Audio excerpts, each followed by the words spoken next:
evolving to meet the demands of tomorrow. At the intersection of tradition and technology, we discover smarter ways to grow more, waste less, and harvest greener. Together, we are cultivating a future where every harvest sustains the earth and its people. Join us 9:30 a.m. Monday to Fridays on ASO TV, channel 392 DSTV, Star Times, channel 127, or YouTube live stream GSA Initiative. Agriculture for today and tomorrow, as we share groundbreaking ideas, empowering farmers, and celebrate greenhouse solutions. Together, let's grow the future. In the heart of our fields lies the future of agriculture, sustainable, innovative, and powered by smart solutions. From the rich soil of Africa to Good morning and welcome to another episode of Agriculture for Today and Tomorrow, where we promote smart solutions for greener harvest. Remember, this is a Media for Agricultural Development project of GSAI. I remain Daniel Black, your host on this show, and it's always exciting to be here to share updates and also share some lessons on how you can grow sustainably and of course maximize the yield in your farm. So today we will be highlighting of course the activities, the project of our sponsor, Good for Sustainable Agriculture Initiative. They have quite a lot of activities ongoing right now, and we just want to take our time to talk about some of the activities and see how you can be part of it, how you can benefit from it, while learning from, of course, this TV program, which is also one of their projects. And with us today on the show to discuss on the current ongoing project of GSAI is the programs manager of GSAI, Mr. Victor Ali Bobai. Did I get that right this time? Yeah. Yes, he's always complaining that we forget his surname, Ali. I mean the middle name. Yeah. We forget Ali. So Victor, thank you for always coming when we call. Thank you very much. Glad. Good morning, Nigerians. Good morning, our beloved farmers. Good to be here again. Yes.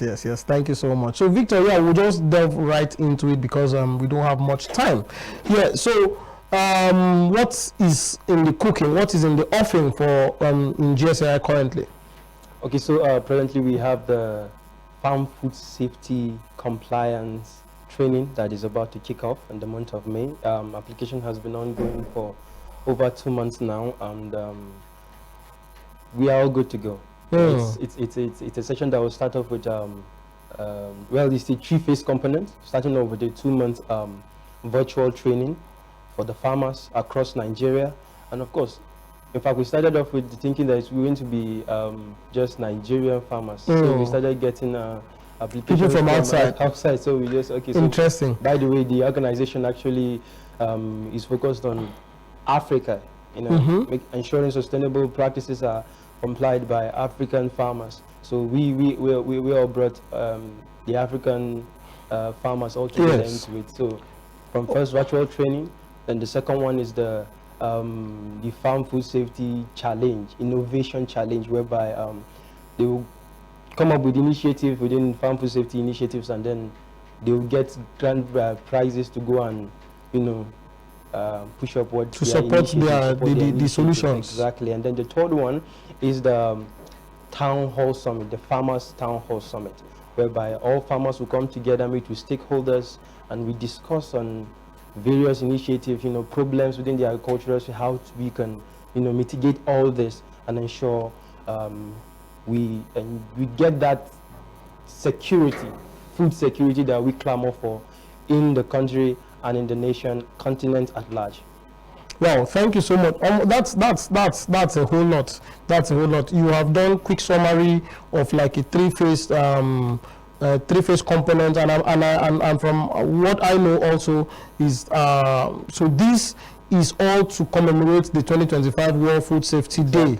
Yeah. So before we now go and break down each of these projects one after the other and talk a bit about them, let us understand why food safety? What's important about food safety? So it would really to understand that Nigeria spends too much on export, And one of the ways on exports. On export, yeah.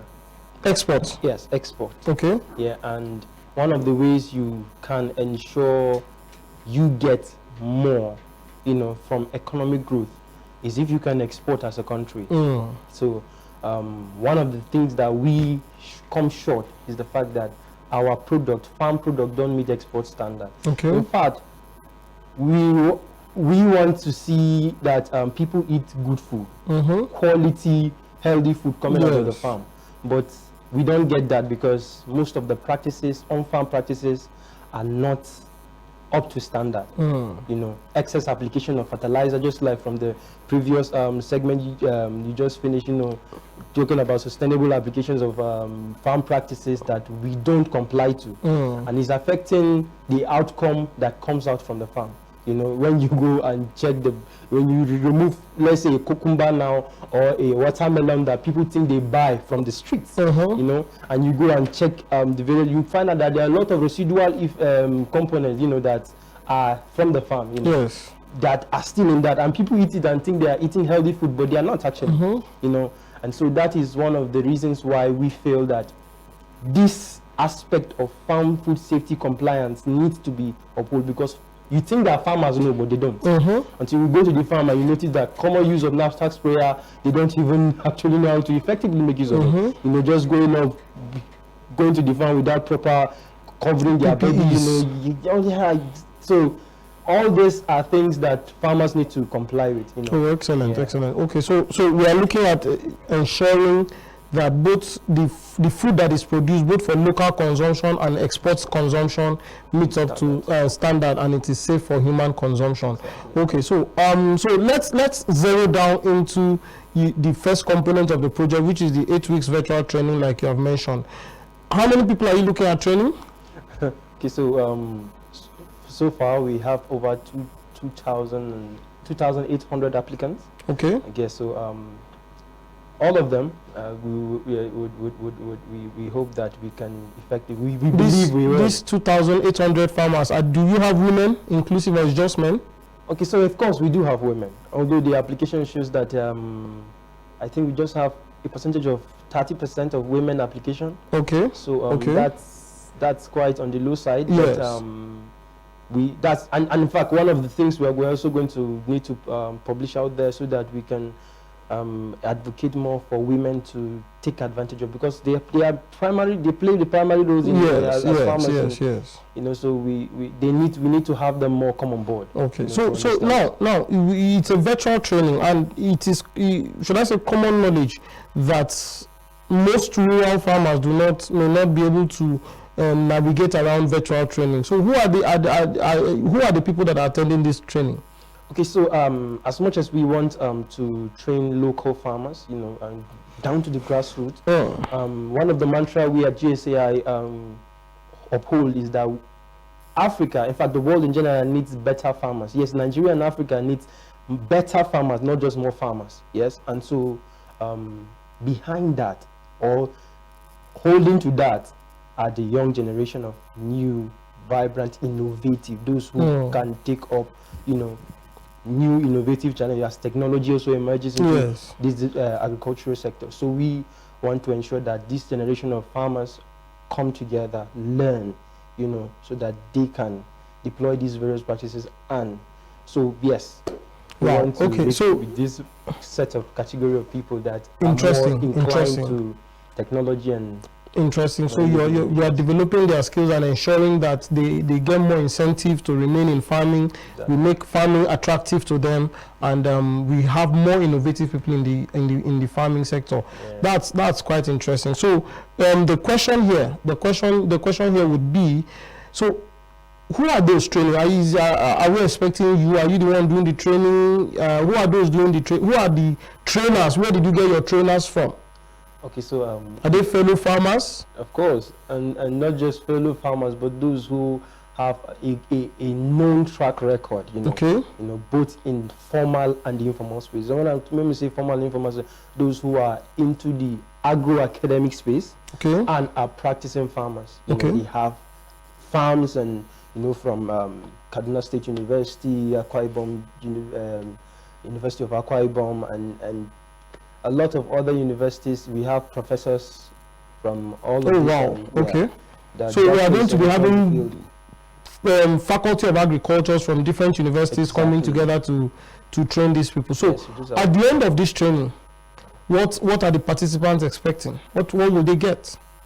So one of the things I would love to see as a prediction for me, I want every of those participants to uphold, is the fact that Nigeria is moving to a state where those who have the standard, the quality, the track record, are those ones that are going to champion agriculture tomorrow. Yes. Yeah, so capacity development cannot be undermined. So learning consistently to build capacity through time, because we know how insecurity is becoming so much of a problem to farmers.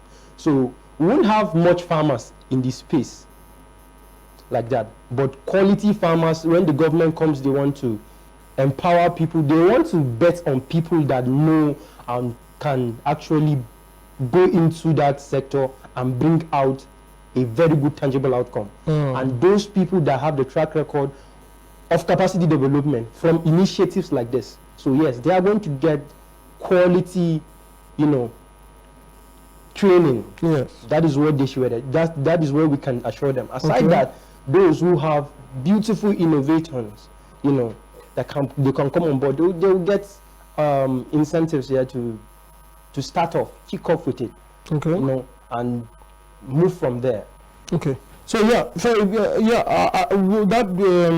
no-brainer that, of course, looking at the caliber of people you're talking about coming to teach, professors and doctors from faculties of agriculture, the knowledge is going to be sure. But besides the knowledge, are there going to be anything like certificates? Are there going to be anything like support? And of course, you're developing these people to get export readiness, to export standards. So are you going to be supporting, is there going to be any form of support for them to be able to start assessing the export market? So exactly, so of course, so there will be certificates, and of course these certificates will ensure you that you can make use of it outside every sphere you find yourself, especially when you want to go and get opportunities, or grants, loans. You can actually show them that this is my capacity. Through this training, and of course, and again for export, most definitely, we're trying to let them know how to navigate, all what it takes. Of course, we have the Nigerian Exporters Hub as one of the facilitators that will come up on board also to train the farmers on how to navigate that. So from on-site to exports, it's going to take all through on-site. And when I mean on-site, from soil, we saw what happened. A lot of farmers don't do soil testing. Some few years ago, we suffered from, especially ginger farmers suffered from that. So from the soil to planting to harvesting to post-harvest, storage, export. Like we want to ensure that the entire value chain, we address farm food safety compliance across the value chain to export. Wow, that sounds very, very exciting, and I sure hope to be part of that, because food safety is very key to the kind of food we eat, to food security in Nigeria, and having this training and seeing about 2,000 farmers being part of this training, developing their capacities in the quality of food that they produce, because food security is not just about food availability, it's all about the quality and affordability of that food, and this is what GSAI is doing, and it's quite interesting. So this will be a wrap on our program for today on GSAI, on agriculture for today and tomorrow. You have heard what is available. Unfortunately, the link to be part of the training has ended, but I'm sure that the other components of the training, as soon as it is open to participate, the Nigerian Farmers Town Hall Summit, the Food Safety Innovation Challenge, and of course the Farm Safety Tour, once it is open, you will also be aware of it. So follow us on our social media and keep tabs with us. You will get to have information on how you can benefit from any of these sessions. So that will be a wrap on what we'll be having today. See you in the next episode. In the heart of our fields lies the future of agriculture, sustainable, innovative and powered by smart solutions. From the rich soil of Africa to high-tech farms around the globe, agriculture is evolving to meet the demands of tomorrow. At the intersection of tradition and technology, we discover smarter ways to grow more, waste less, and harvest greener. Together, we are cultivating a future where every harvest sustains the earth and its people. Join us 9:30 a.m. Monday to Fridays on ASO TV, channel 392 DSTV, Star Times, channel 127, or YouTube live stream GSAI Initiative. Agriculture for today and tomorrow, as we share groundbreaking ideas, empowering farmers, and celebrate greenhouse solutions. Together, let's grow the future.